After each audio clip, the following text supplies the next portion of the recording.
Olá pessoal, sejam bem-vindos ao curso de Técnicas de Programação. Ainda na segunda parte do curso, onde a gente explora os fundamentos de um programa de computador.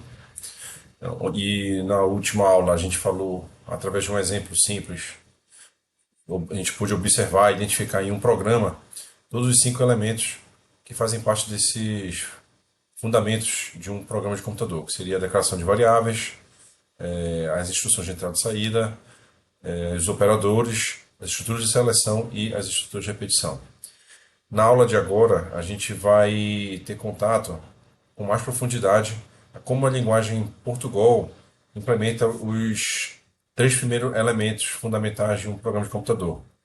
No caso, declaração de variáveis, instruções de entrada e saída e operadores. Eu começo aqui com a parte de declaração e inicialização de variáveis, tá? Como é que é uma variável declarada em Portugal? Bem, para que a gente possa declarar uma variável em Portugal, deixa eu abrir aqui o ponteiro do mouse. É importante você indicar o tipo da variável seguido de espaço e do nome da mesma. Então aqui eu fiz um esquemazinho de como você declara uma variável, ou seja, começa com tipo, espaço e o nome da variável. Tá? O tipo está entre esses tipos que eu vou apresentar já já para vocês, e o nome da variável, uma observação importante aqui, é que ela tem que começar com letras, tá? Pode ter letras e número, mas tem que começar com letras. Tá, qual tipo pode ser utilizado na declaração? Bem, para números você pode utilizar ou inteiro ou real. Então a gente tem disponível em Portugal o tipo inteiro e o tipo real. Para caracteres, letras, palavras, texto, a gente tem o tipo caractere e cadeia, onde cadeia é um grupo de caracteres e caractere é quando você quer representar uma variável por uma única letra, um único símbolo, tá? Então, um caractere é um valor entre apóstrofo.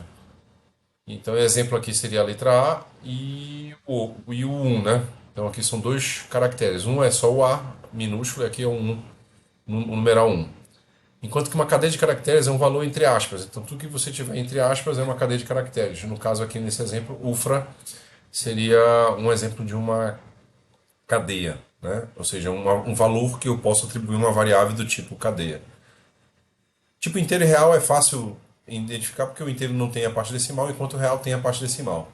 Tá? Enquanto que o lógico é aquele tipo de variável em que aceita valores verdadeiro e falso. Então são os únicos valores que você pode atribuir uma variável do tipo lógico. Tá, esse exemplo de declaração de variável aqui, eu estou declarando, eu indico o tipo e o nome de uma variável. Mas como eu poderia declarar mais de uma variável na mesma declaração? E aí você separa as variáveis utilizando a vírgula. Então aqui estaria um exemplo onde eu declaro as variáveis valor 1 e valor 2, que são do tipo inteiro. Enquanto nessa outra linha eu declaro as variáveis nome e sobrenome, que são do tipo cadeia, ou seja, são uma string, pensando lá no tipo de dados lá do Java ou do Python, tá? É, repetindo, separa o nome das variáveis por vírgula. Beleza, mas eu posso declarar e inicializar uma variável? Sim, é possível você declarar e inicializar uma variável utilizando o operador de atribuição e o valor permitido àquela variável. Se a variável do tipo inteiro, você só pode atribuir um valor inteiro, se a variável do tipo real, você só pode atribuir valores do tipo real. Lembrando que o que caracteriza um valor como sendo real é a presença do ponto lá decimal, tá? Então, neste exemplo aqui, eu declarei a variável valor 1 com o valor 10, enquanto que a variável valor 2 não foi inicializado nenhum valor, foi só declarada a variável. Então, essa linha declara duas variáveis, enquanto a primeira variável é declarada e inicializada. Então, eu já coloco um valor para ela. O raciocínio é semelhante para a declaração dessas variáveis aqui, nome e sobrenome. No caso, elas ambas são do tipo cadeia, ou seja, um grupo de caracteres. E a variável nome aqui está sendo inicializada com o valor fulano. Eu vou ilustrar isso no Portugal para ficar bem mais óbvio. Então, a gente tem um programa exemplo aqui que eu vou abrir, chamado declarar e inicializar o nome do programa. Então, nesse programa eu faço justamente, eu reproduzo justamente as declarações que a gente acabou de ver aqui nos slides. A única diferença, além das declarações aqui, eu fiz uso aqui do comando escreva, tá? Nesse caso, eu quero imprimir o valor que cada uma dessas variáveis possui. Então, a gente espera que o valor 1 seja 10, o valor 2 seja vazio, o valor nome seja fulano, enquanto que o valor sobrenome seja vazio. Vamos executar aqui o programa. Deixa eu trazer minha imagem para cá. Trazer isso aqui para cá. Vamos executar o programa. Beleza, está aqui. Então, olha, como a gente esperava, o valor 10 e fulano, tá bom? Voltando aqui para a nossa aula, nossos slides, vou deixar aqui no meio. Além das declarações e inicializações de variáveis, eu poderia ter num programa o que a gente chama de instruções de entrada e saída. Tá? Como é que isso é feito lá no Portugal? Esse exemplo aqui que eu trouxe para vocês, nesse exemplo de código, eu declarei 3 variáveis, N1, nome e sobrenome, e eu saí lendo todo. Aqui no primeiro exemplo eu li só uma variável, que a gente já teve um exemplo assim, aquele exemplo que a gente teve contato inicialmente, lia um único valor, mas existe uma novidade aqui, que é essa segunda chamada ao comando leia, onde na mesma chamada eu estou lendo 2 valores. Então, quando eu digitar o primeiro valor e pressionar Enter, eu vou atribuir esse valor digitado à variável nome, enquanto o segundo valor que eu digitar e pressionar Enter vai ser atribuído à variável sobrenome. Tá? Então, as instruções de entrada e saída, lê uma informação digitada fornecida pelo usuário no programa. Né? As instruções de entrada. Né? É necessário indicar a variável que armazenará essa informação. Então, nesse caso aqui, eu declarei a variável N1 e eu estou lendo essa variável, atribuindo o valor a ela a partir da informação digitada pelo usuário. Isso que é importante para essa instrução de entrada aqui no Portugal, tá? Dado uma variável, eu vou preencher ela com o valor que o usuário digitar. As instruções de saída apresentam e exibem uma informação ao usuário, né? Essa informação pode ser um texto ou aviso, uma solicitação, uma variável ou o resultado de um processamento.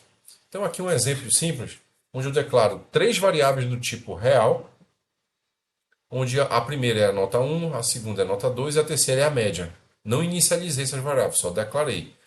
E aqui eu apresento um texto, né? Eu estou usando uma instrução de saída, cuja função dessa função de saída é apresentar um texto de solicitação, nesse caso. Né? Então digite as 2 notas da avaliação. Eu estou utilizando aqui nesse exemplo um _n para ilustrar para vocês que o comando escreva, ele imprime algo na tela, mas você pode imprimir algo na tela com uma quebra de linha. Então esse _n seria um caractere, um único caractere, que tem o efeito de você pressionar o Enter do seu computador. E aqui a instrução de entrada, né, onde eu leio as 2 notas, então nota 1 e nota 2. Notem, como a instrução aqui de solicitação já pede para você digitar as 2 notas, então você digita a primeira, pressiona Enter, digita a segunda e pressiona Enter. Um processamento é realizado aqui, nesse caso a média ela é calculada a partir da soma das notas 1 e 2 e da divisão por 2. Esse valor que é calculado aqui em média, resultado de um processamento, eu vou exibir com o comando escreva. Então, nesse caso aqui, eu estou usando o comando escreva para apresentar um texto, sua média foi, vírgula, um valor de uma variável, que é resultado de um processamento. Então, nesse exemplo simples aqui, a gente consegue, ou conseguiu ter contato com instruções de entrada e saída. Eu vou tentar reproduzir isso aqui no Portugal, com um exemplo que a gente já tem pronto aqui também. Esse mesmo exemplo. Entrada e saída, abrir. Tá aqui o mesmo exemplo, tá?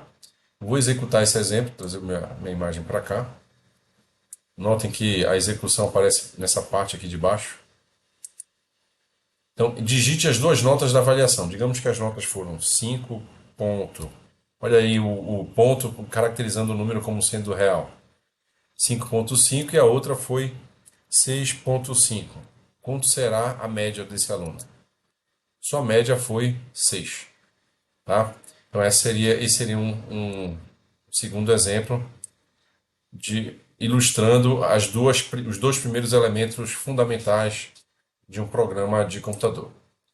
Bem, o terceiro elemento, para a gente concluir essa aula aqui, são os operadores. Tá? Vou trazer minha imagem para cá. Então a gente tem três tipos de operadores, são os operadores matemáticos, os operadores de comparação e os operadores lógicos, tá? Só abrir aqui o ponteiro do mouse. Então nesse exemplo aqui eu estou declarando valores reais, então duas variáveis A e B, com os valores 10 e 5 respectivamente. E aqui eu estou escrevendo o resultado da soma entre 10 e 5, aqui eu espero que imprima 15, um caractere de espaço, né? E o resultado da subtração entre A e B. Então, neste exemplo simples, eu estou usando o operador de soma, subtração, multiplicação, que é o asterisco, divisão, que é a barra,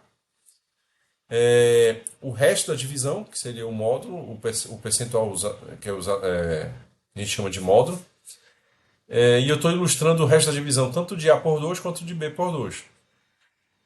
Desculpem.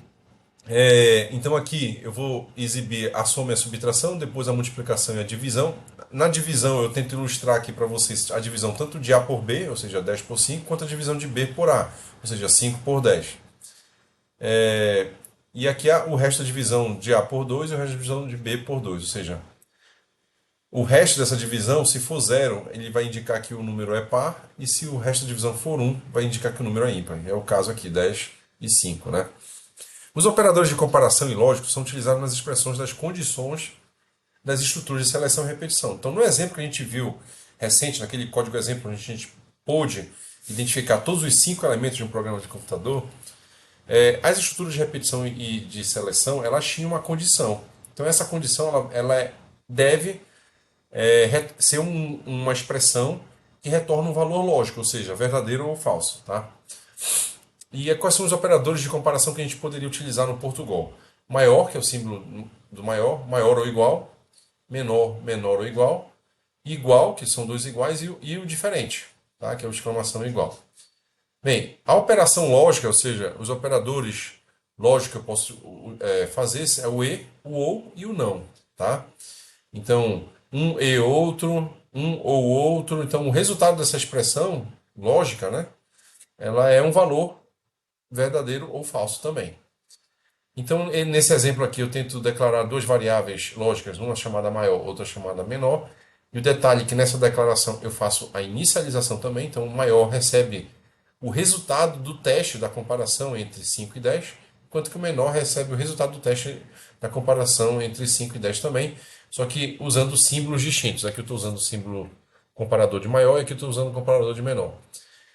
Os operadores matemáticos e os operadores de comparação e lógicos, eu coloquei aqui nesses exemplos com destaque em azul aqui, como vocês podem perceber. Tá? Eu vou abrir o programa que reproduz esse exemplo aqui, só para a gente ver o que ele imprime. Então a gente espera aqui, por exemplo, maior e menor. Então o maior provavelmente é falso, né? Porque 5 não é maior do que 10. E menor. Menor é verdadeiro, porque 5 é menor do que 10. Então, verdadeiro e. Perdão, falso e verdadeiro, o resultado que a gente espera é que seja falso, né? Falso ou verdadeiro, o resultado que a gente espera é que seja verdadeiro, ou um ou outro, né?